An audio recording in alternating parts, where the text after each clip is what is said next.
Kalau kata ahli virologi kan memang seharusnya yang paling berat itu kan memang untuk virus itu kan yang infeksi yang di awal-awal. Nah, seharusnya semakin banyak terjadi mutasi, ya tentu terjadi seperti lemah dia.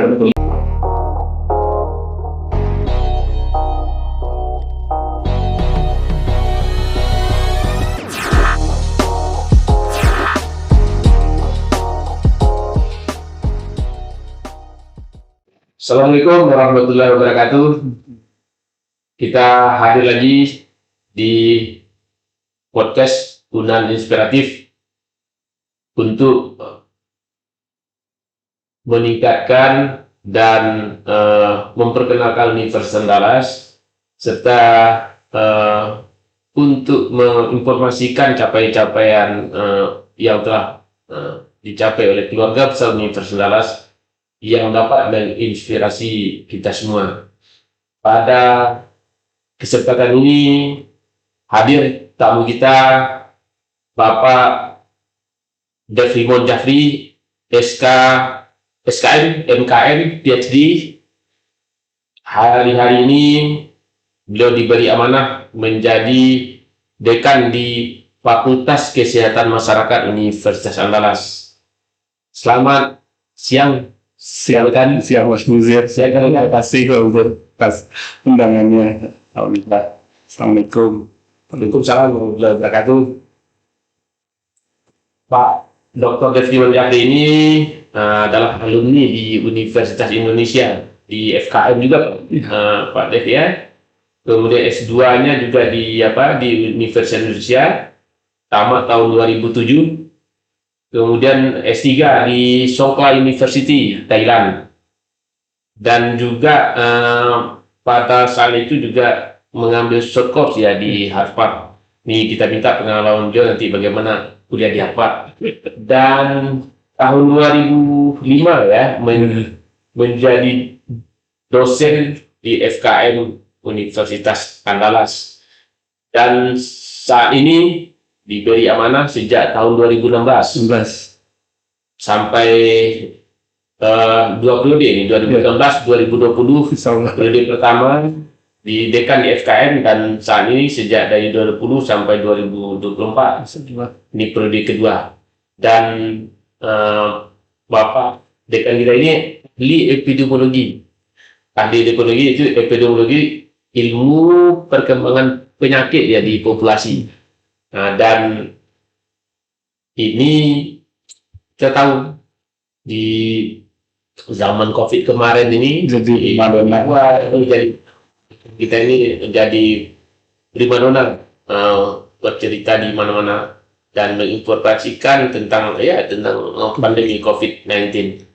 Nah, dan ini akan kita bicarakan juga dengan Pak Dekan kita ini pada siang hari ini. Ini kan saat ini kan kita udah dicabut ya, betul udah dicabut. Ini seolah-olah pandemi ini udah selesai. Apa memang demikian atau mungkin ada juga potensi-potensinya, dan juga bagaimana kita bertindak ya, bertingkah laku atau juga nanti mengantisipasi kemungkinan terjadinya pandemi dari jenis penyakit, mungkin juga COVID atau mungkin juga penyakit lainnya di masa yang akan datang.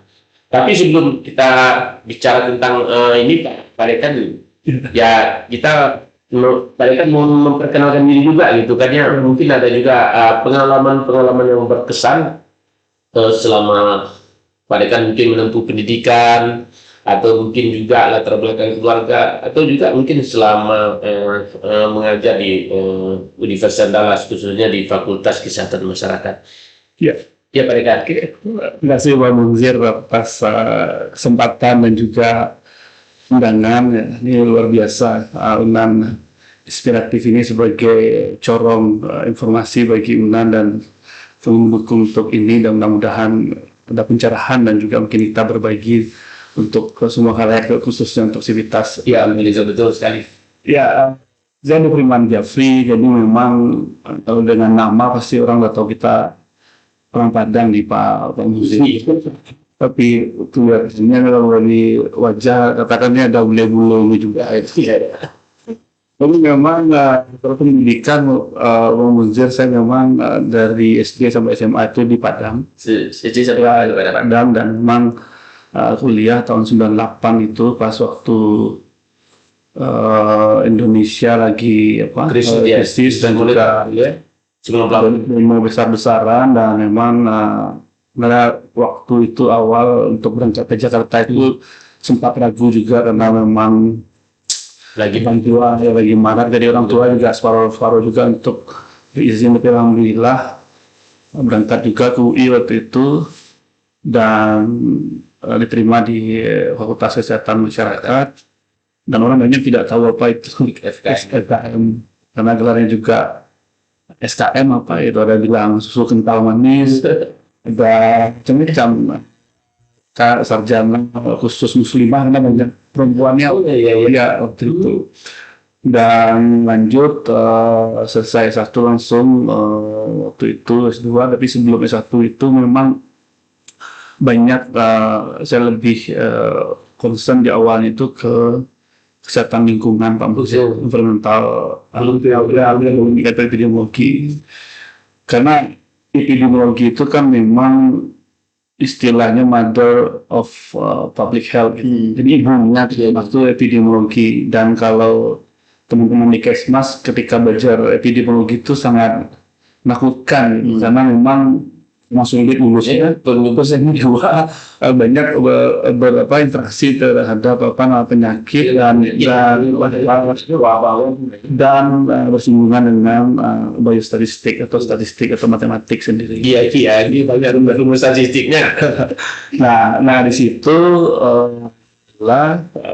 karena ketertarikan itu diawali memang saya banyak juga mengambil mata kuliah yang di luar kesehatan lingkungan, dan waktu itu kayaknya epidemiologi ini menarik untuk didalami. Nah pas waktu sebelum saya S2 itu, alhamdulillah pertama pas zaman SBY membuka CPNS, sudah lama moratorium waktu itu, dan itu kan besar-besaran tahun 2000 kalau nggak salah. Dan penerimaan saya itu memang waktu itu pembukaan ada formasi 6 orang Pak Munzir di FK. Di kedokteran. Jadi kita dosen FK kedokteran waktu itu. Nah 2004 itu, dan satu ini kita tidak ada namanya wawancara. Jadi pas awal itu memang pure murni dari tes itu ada patrosen atau sekarang kan TKD. Kalau dulu tuh memang ada akademik dan keilmuan gitu kan bidang.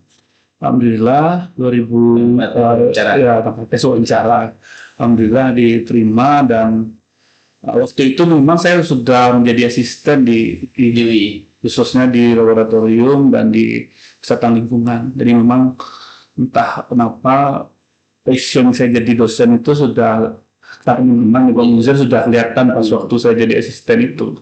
Saya memang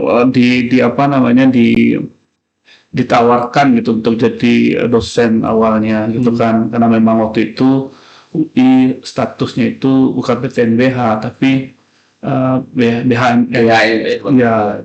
Nah waktu itu kan undang-undang itu kan di Indonesia juga kan begini. Jadi memang itu, nah jadi ketika saya lulus ke UI kehilangan juga itu. Nah saya dipersiapkan untuk jadi dosen, tapi ternyata diterima di Andalas. Alhamdulillah, saya CPNS itu udah bisa kuliah langsung Pak.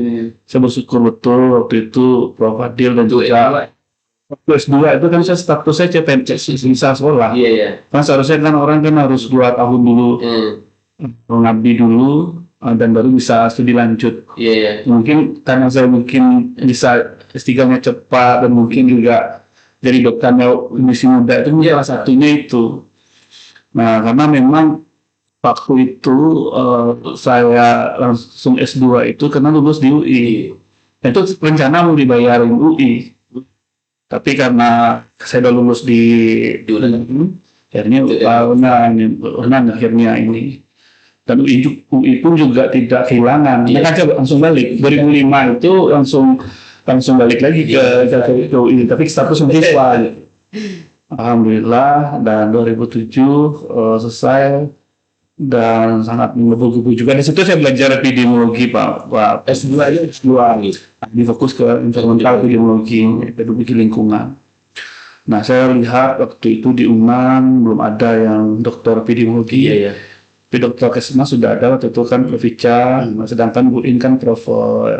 Gizi kan. Tapi saya lihat epidemiologi belum ada. Yang ada satu-satunya epidemiolog itu Pak Masrul. Nah, S2 Pak Masrul itu di Songkla juga S2-nya. Iya, itu minister. Nah, disitulah saya coba. Gizi ya, Pak. Bukan gizi tapi S2 Pak Masrul itu sebenarnya epidemiologi. Ya.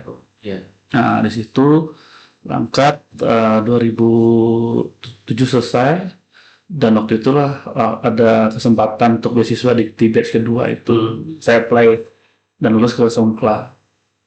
Nah, ini juga perjalanan panjang juga dari Songkla ini.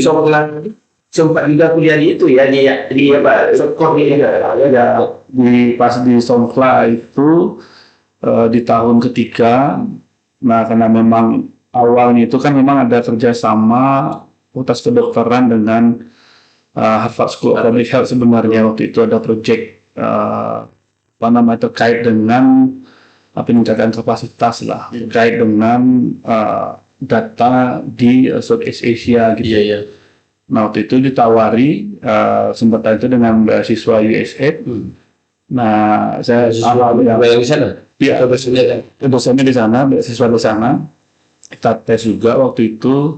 Alhamdulillah saya juga lulus untuk berkesempatan bisa mengikuti summer school in public health di Harvard School of Public Health. 6 bulan atau berapa? Nah, awalnya itu 6 bulan Pak Muzir, tapi karena memang terkendala waktu itu kan juga kondisi puasa, dan itu cepat diperpendek 2 bulan full di situ. Nah, salah satunya itu berangkat itu kami juga dengan Prof. Zanda. Oh iya. Nah, tapi di antara 6 orang itu ada dari UI juga. Ini karena memang waktu batch pertama itu sekitar 6 orang kalau nggak salah. Cuma saya satu-satunya laki-laki. Nah, belajar di sana. Nah, yang menarik ini terkait dengan ini, memang inilah pentingnya nih sekali pembelajaran juga Pak Muzir kan, teman-teman. Disitulah kita baru masuk itu kalau vaksinnya nggak lengkap kita nggak boleh masuk kelas, Pak. Jadi memang harus dicek vaksin PP, PCG, polio. Sedangkan kita tidak punya dicek untuk itu.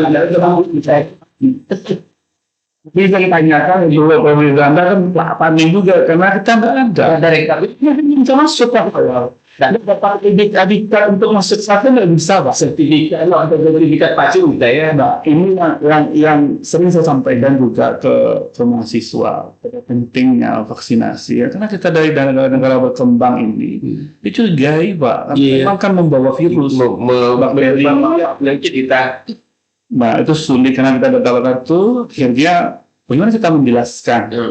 Kalau nggak di booster Pak Muzir? Iya. Di sana satu booster itu kalau nggak salah sekitar $65 gitu. Nah, berapa jenis vaksin yang harus di booster? Nanti mungkin KIPI dan segala macam kita nggak tahu juga kan? Akhirnya apa? Kata kita ini di Indonesia sudah ada program. Urusannya nggak ke akademik lagi Pak. Urusannya ibaratnya gini, dia punya rumah sakit yang khusus untuk mau improve gitu. Kita harusnya rumah sakit. Orang akademik nggak mau tahu ya. Berarti orang akademik nggak mau tahu, nggak boleh masuk. Pokoknya nggak punya approve dari rumah sakit, Anda kalau masuk di UNAM gitu kan, untuk bisa masuk. Nah, kita jelaskan lah ke dokternya. Nah, di runut Pak Muzir. Jadi boleh cek kapan tanggal kita vaksin pertama, BCG itu kan kita tidak apa nih. Bayangkan, makanya ini saya katakan sekarang kalau mau kartu KMS yang dulu itu kan kayak itu tuh berharga. Kalau Anda mau kuliah keluar itu harus dijadikan sertifikat internasional juga bisa di-approve itu. Saking pentingnya vaksinasi. Dan akhirnya kita bisa menjelaskan dan kita buat tanggal dicocokin. Kalau menurut dia, Anda umur segini kan masih segini nggak relevan. Seharusnya Anda 1 tahun atau 6 bulan, misalnya Anda 3 bulan. Waktu itu ada juga yang tipe gitu, selalu kan tahun aja gitu, karena ada program bikin baru bisa kita masuk kelas. Nah, itu saya juga sampaikan, meskipun kan ada beberapa kabupaten kota sekarang, Mesir kan sudah membuat sertifikat imunisasi dasar itu kan dikasih sertifikat untuk anak SD ini. Itu bagus. Iya, iya. Kalau bisa diinternasionalkan ketika nanti requirement itu ada di kuliah, udah. Apalagi dulu kita itu kan belum digitalisasi gitu. Semuanya pakai kertas ini di mana ditaruh, di mana disimpan, ini kan akhirnya dokumen kita kan. Ini pengalaman yang sangat menarik gitu ya. Bagaimana pentingnya apa nih ya? Penting. Jadi kita aja mungkin terkadarkan dengan pandemi ya. Iya. Jadi ini pada kami. Ini kan COVID-19 ini ya. Kita bicara COVID-19 karena 30 Desember ya, 30 Desember 2022 itu pemerintah resmi mencabut PPKM gitu kan ya. Tapi kita review dulu nih Pak Rekan, sebelum COVID-19 ini kan 2019 di Wuhan pertamanya pertengahan ya, dengan Desember 2019. Kemudian masuk ke Indonesia awal Februari, Maret itu sudah masuk ke Indonesia. Kemudian selama ya hampir 2 tahun kita ya, 2 tahun kita hidup dengan COVID ini, tidak hanya kita tapi seluruh dunia gitu kan ya. Dan juga banyak yang meninggal gitu kan di seluruh dunia kan. Dan itu tadi vaksin ya, kita diberi vaksin ya setelah COVID ini, vaksin, dan kemudian kita hidup ya berubah lah gitu kan ya. Kita bagaimana awal 2020 itu kan kita kuliah secara online dengan apa adanya kan ya. Dan kemudian terakhir dengan COVID ini pemerintah mencabut ya PPKM pada tanggal 30 Desember 2022. Dan ini kita ingin mereview nih bagaimana Pak Dekan mereview hal ini COVID-19 ini sampai dianggap sekarang apa udah berakhir itu. Ya, jadi memang kalau kita lihat COVID-19 ini kan memang sebenarnya pandemi itu sudah banyak terjadi, tapi memang dari berbagai kan avian flu Spanyol, dulu kan juga pandemi juga. Tapi memang COVID-19 ini sesuatu yang berbeda, dan sejarah kita melihat histori pandemi ini paling luar biasa Pak Muzir itu kan, karena memang kalau dalam ilmu epidemiologi itu kan memang bagaimana kita menjaga kesetimbangan, equilibrium state antara agent ini. Agent artinya adalah memang sumber penularan dari SARS-CoV-2 itu. Host dalam ini adalah orang atau kita personal, atau kalau bahasa Indonesia-nya penjamu ya. Nah, sedangkan environment atau lingkungan yang mendukung itu. Sebenarnya gampang saja ilmu bagaimana menjaga tiga keseimbangan itu. Sumber penyakitnya, hostnya, dan lingkungan yang mendukung itu. Karena kalau tidak keseimbangan nggak dijaga, ini kan jadi kacau. Jangankan lebih dari super pandemi pun bisa terjadi kalau tidak bisa kita mengontrol itu. Nah, COVID ini karena memang unik juga, karena memang kalau kita melihat tentu seorang epidemiolog awalnya itu kan dikatakan adalah memang sederhana itu ilmu ilmu penyakit. Tapi dalam konteks dulu memang iya, tapi dalam konteks sekarang epidemiologi itu lebih sempurna itu karena tantangan dari kondisi yang sekarang ini dengan banyak determinan penyakit faktor risiko yang kompleks itu, akhirnya memang kompleksnya ke public health.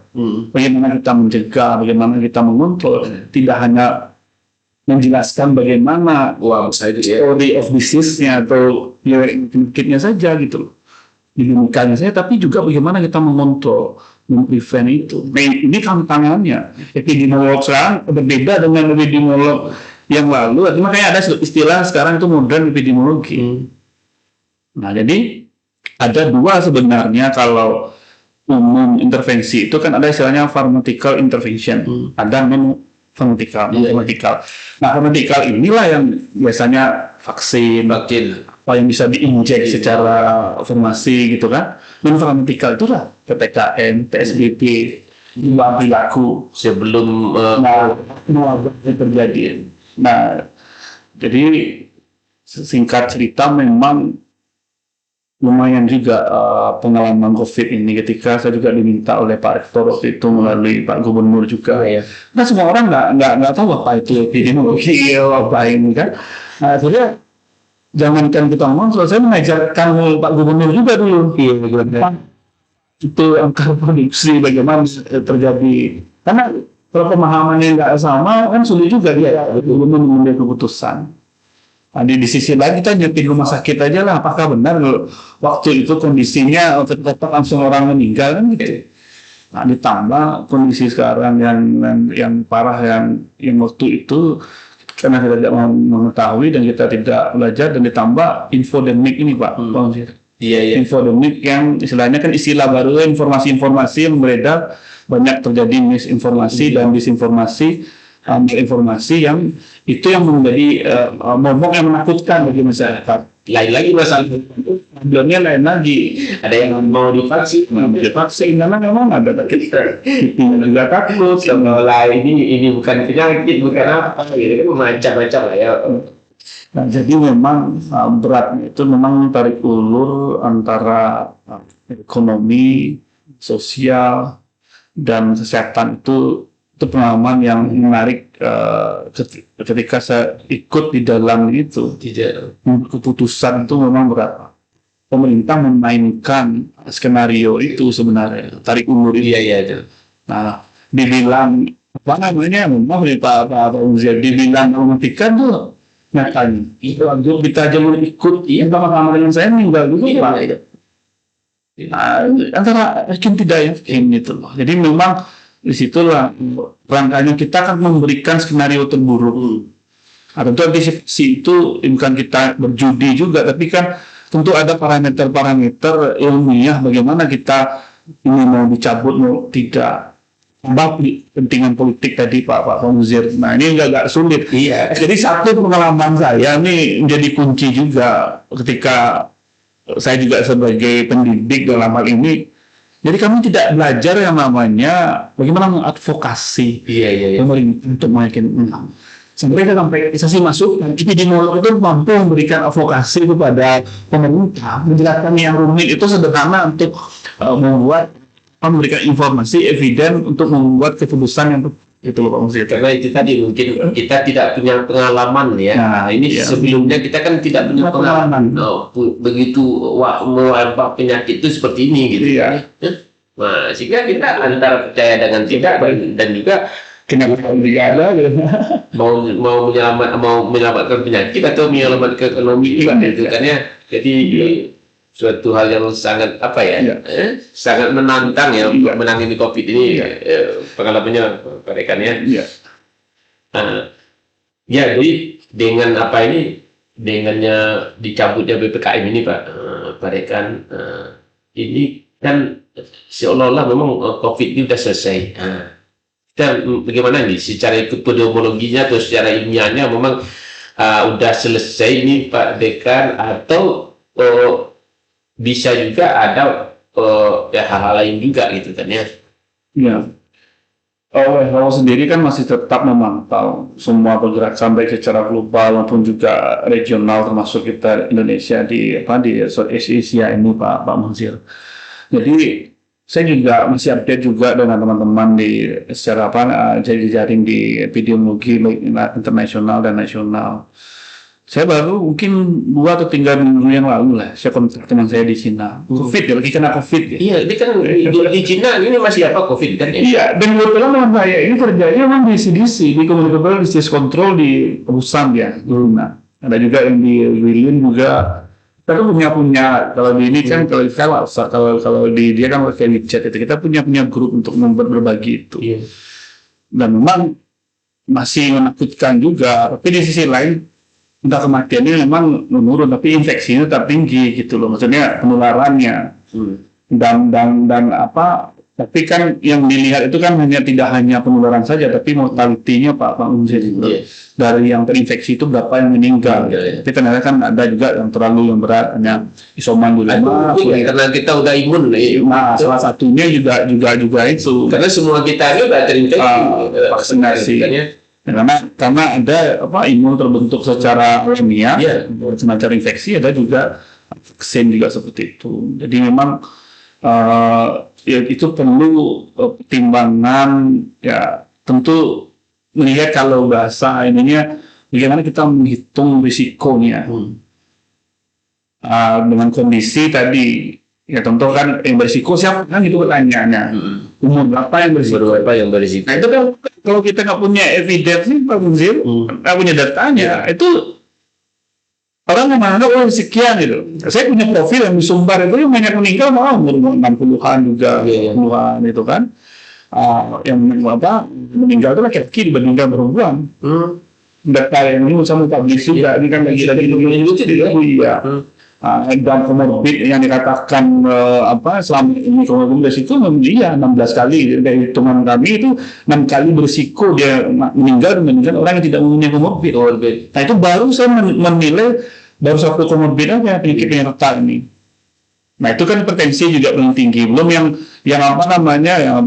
pencekar jantung, ada yang kayak pernapasan, yang pneumonia juga. Nah itu juga ada cancer juga. Itu lengkap, kalau untuk data-data awal itu cukup lengkap lah. Itu nanti kita coba analisis lebih tajam lagi untuk itu.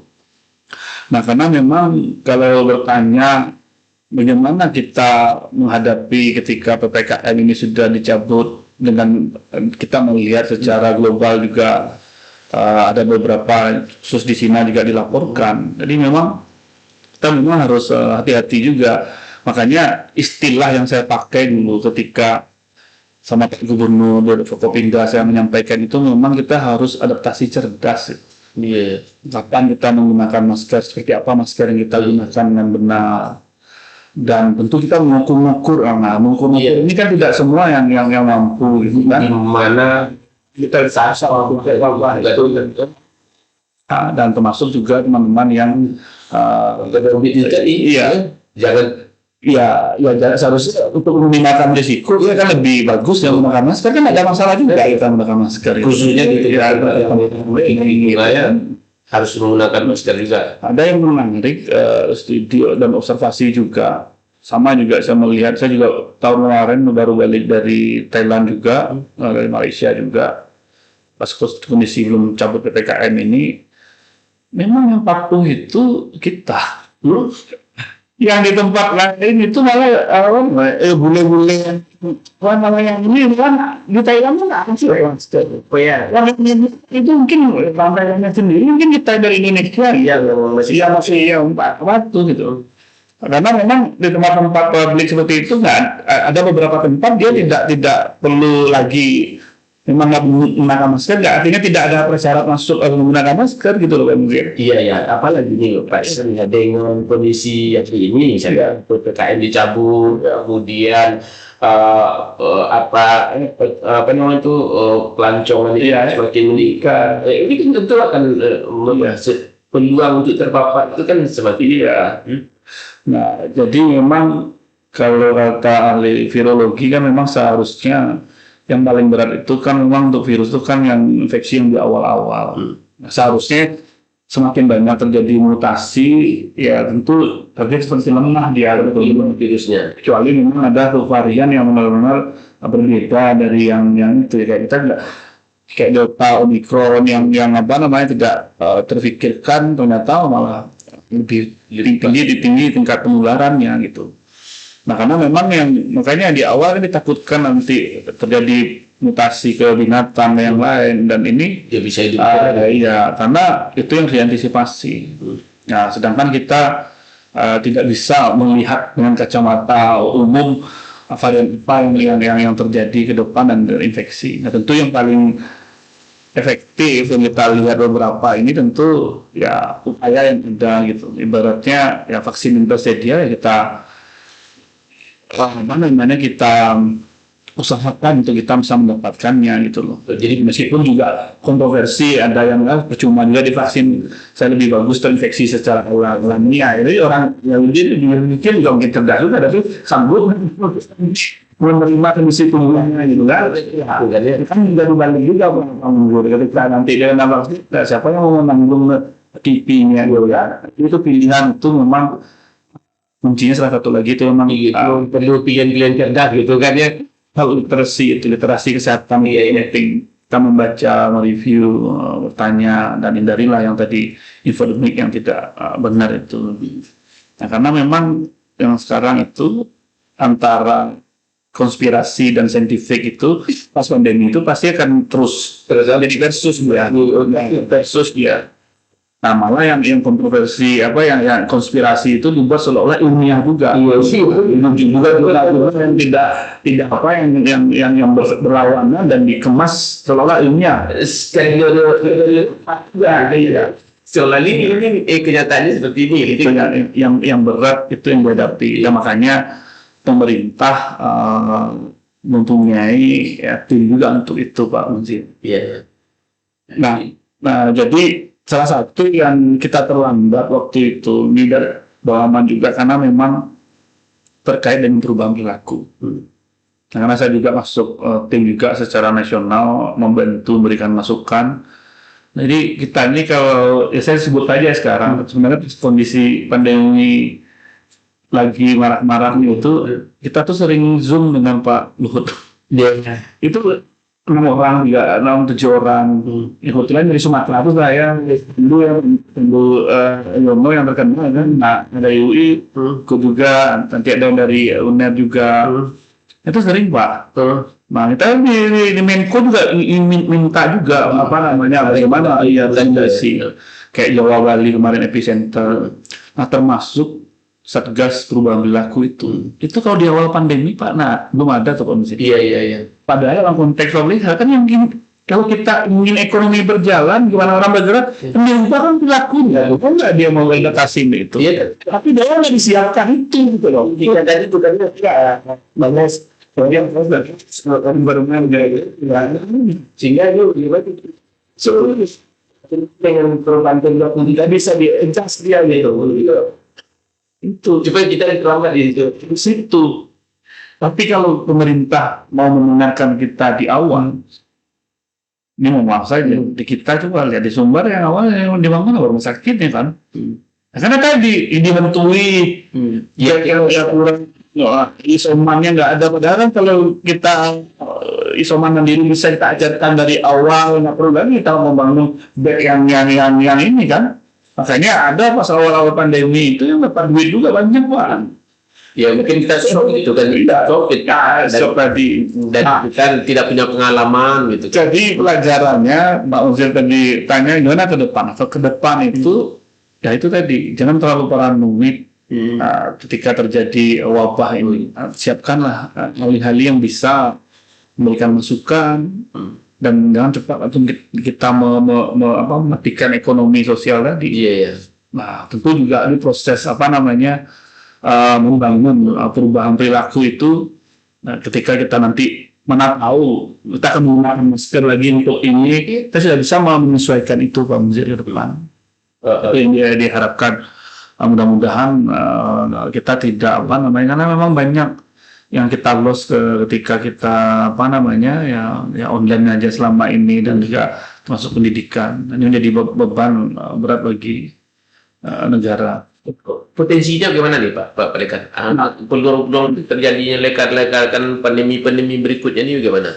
Jadi ada di regional maupun juga di kita punya global network untuk pandemi alert ini, pakai alarmnya gitu. Itu kita memantau itu. Dan ada beberapa, kebetulan saya juga ada di perhimpunan ahli epidemiologi itu memang ikut di situ.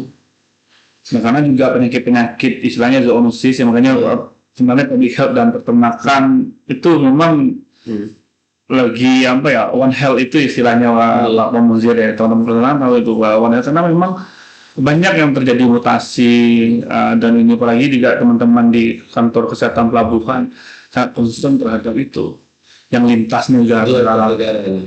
Pagi Ebola yang menakutkan itu lah, Ebola Ebola Sabtu aja kan jadi itu luar biasa itu loh. Itu kan Ya, Ebola ini ya.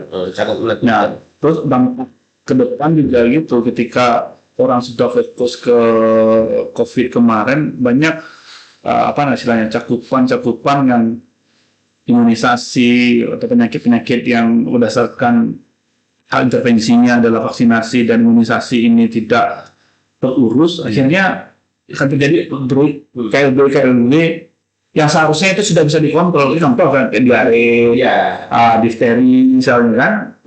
Kalau kita baik mengurusnya, tentu ini letupan penyakit menularnya akan berkurang. Ada istilah, ada re-emerging diseases, ada emerging diseases. Jadi ada kondisi penyakit seharusnya dia tidak terjadi emergensi lagi, tapi karena kita sibuk mengurus ini, akhirnya itu bisa mudah hanya menunggu waktu aja. Makanya kemarin kan sudah ada kayak ubur campak dan banyak surveillance kita alert tadi, surveillance kita sebagai untuk itu nggak berjalan dengan baik. Tidak integrasikan, seharusnya kan itu bisa diintegrasikan surveillance-nya. Nah, kalau bisa terintegrasi kan tidak terjadi KLB dia bisa cepat diisolasi. Iya. Itu diisolasi lah mungkin ya.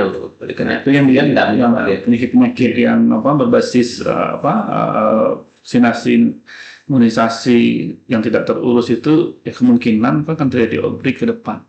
Kalau kita tidak cepat mendeteksi itu dalam sistem surveillance yang dilakukan oleh Dinas maupun juga Kementerian Kesehatan. Kemudian. Ya, ini terima kasih nih Pak Dekan penjelasannya yang udah panjang lebar ini. Terakhir ini Pak Dekan, bagaimana kita sikap kita ke depan menghadapi kemungkinan peluangnya tentu bagaimanapun ke depan ada pandemi ini mungkin tidak hanya COVID tapi juga pandemi lainnya. Bagaimana kita mensikapi, kemudian mungkin juga mengantisipasi atau seperti kata Pak Dekan tadi behavior kita itu kan tingkah laku kita ini mungkin di sana mungkin perlu kita inikan ya. Ini mungkin closing statement Pak Dekan lah berkaitan dengan pandemi ke depan ini. Jadi ada beberapa di dalam pedoman dan juga dari pengalaman yang kita hadapi itu kan memang bagaimana kita tadi kan kata mitigasi di awal dan juga risk reduction gitu. Bagaimana kita mengurangi risiko, meminimalkan risiko terjadi baik pandemi outbreak atau epidemi yang lain, dan kita tidak bisa memprediksi ke depan itu karena memang harus tadi kuncinya adalah memang beradaptasi dengan cerdas. Karena nggak cukup hanya beradaptasi saja. Ada orang pakai masker tapi maskernya nggak benar yang digunakan itu. Ada pakai masker tapi tidak sesuai, masa pakai masker di tengah lapangan gitu. Dengan kondisi. Jadi memang ini yang dibutuhkan. Disinilah letaknya kenapa epidemiologi juga bersinggungan dengan puskesmas itu di Kesmas dan juga jaga jarak itu social distancing yang selama ini. Nah, karena memang kalau kita istilahnya menggunakan yang namanya pharmaceutical intervention seperti vaksin ini non pharmaceuticalnya yang kita coba sesuaikan. Bagaimana menjaga mobilitas, bagaimana kita bisa dengan kondisi yang pandemi di luar tapi kita bisa aman juga di dalam gitu. Nah, penyesuaian inilah yang perlu kita perkuat gitu. Nah, karena memang gini Pak, ada dulu pernah saya sampaikan, jadi ada orang yang dia tahu, dia pengetahuannya tahu tapi dia nggak aware gitu. Nggak peduli. Nah, itu zonanya kalau saya bagi 4 tuh Pak Komsir. Nah, ada yang istilahnya yang aman itu kan tentu pengetahuannya tinggi tentang ini dan dia juga aware dulu juga. Itu zona hijau yang aman, safe dia. Ada yang dia pengetahuannya tinggi, dia tahu bicara seperti ini dia nggak percaya, maksudnya nggak peduli dia gitu. Nah, ada juga sebaliknya. dia peduli, tapi pengetahuannya rendah. Ini orang yang takut tanahnya tuh. Iya. Karena enggak, dia peduli sebenarnya, tapi karena pengetahuannya enggak ini paranoid aja. Iya, ketakutan Ya, juga. yang paling parah itu yang keempat ini. Sudah tidak peduli, dia pengetahuannya rendah. Pengetahuannya Nah, rendah. ini yang harus kita endorse supaya bisa dia harus masuk ke zona hijau itu. Pengetahuannya ditingkatkan. Karena dia kalau yang zona merah tuh Pak Muzir, dia mikirnya apa akan dimakan ini. Nah, itu yang penting dia. Iya. Nggak perlu COVID ini apa. Nah ini kan sulit. Nanti kalau udah meninggal ini baru tahu kondisi bahwa ini mematikan, ini membahayakan. Jadi memang beradaptasi dengan cerdas, kita menyesuaikan itu dan mempertingkatkan literasi kita, dan tentu yang berisiko, yang cerdas tadi kalau berisiko paham deh kapan dia bisa mengukur risikonya. Apalagi yang sudah punya komorbid ya, karena memang komorbid itu jelas akan bisa memicu itu. Meskipun tidak secara langsung, tapi memicu komorbid itu istilah kadang-kadang tambah stres satu lagi Pak Muzir. Nah, mudah-mudahan jangan sampai itu terjadi, dan kita coping stres itu juga penting ke depan, karena memang dari data-data itu banyak meninggal itu karena stres saja, karena sudah diisolasi. Jadi imun turun, imun ditambah kondisi memperparah itu. Kondisi memburuk itu dengan memburuknya adalah kematian. Iya. Terima kasih Pak Dekan, ini Sama-sama. berbagi ilmunya ini tentu saja ini diharapkan bermanfaat bagi kita semua. Seperti bawaan Pak Dekan tadi, kita semakin aware gitu kan, dan semakin peduli dan cerdas kita menghadapi apa ini. Karena bagaimanapun juga potensi pandemi ini akan selalu ada gitu kan ya, karena wabah itu akan selalu ada, akan selalu timbul, mungkin varian-varian baru juga manusia juga gitu kan ya.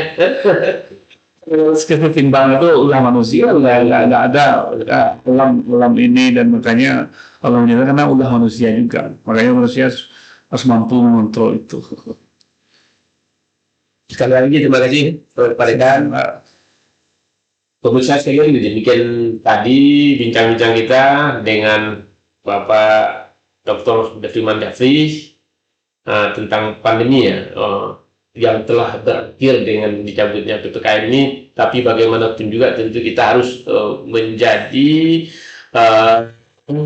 orang-orang yang cerdas ya menghadapi kemungkinan ya akan timbulnya wabah-wabah lain di masa depan, karena wabah itu dia bisa timbul di mana saja dan kapan saja. Sekali lagi terima kasih Pak Dekan atas waktunya yang telah berbagi, yang sangat bermanfaat bagi kita semua. Demikian saja pemirsa, dan kita akhiri dialog kita ini dengan bacakan hamdalah. Alhamdulillahirabbil alamin. Assalamualaikum warahmatullahi wabarakatuh. Salam.